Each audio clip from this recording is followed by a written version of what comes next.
may xotira va qadrlash kuni Ikkinchi jahon urushining oqibatlarini unutmaslikka, tinchlik va osuda hayotning qadriga yetishga, vatanga sadoqat hissi bilan yashashga chorlaydi. Barchangiz bugungi tadbirimizga xush kelibsizlar.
O'zbekiston Respublikasiga, xalqiga, prezidentiga sadoqat bilan xizmat qilaman. Bugun Toshkent tumanidagi 71 sonli Gulzor madaniyat markazida 9-may xotira va qadrlash kuni munosabati bilan Xotira muqaddas, Xotira aziz deb nomlangan bayram dasturi tashkil etdik.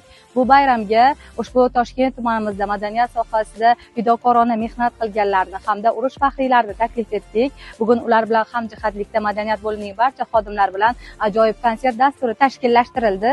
Bunday tadbirlarni o'tkazishdan maqsad albatta o'sib kelayotgan yosh avlodimizda xotira tuyg'ularini singdirib borish hamda ushbu tadbirni ko'tarinki kayfiyatda o'tkazish.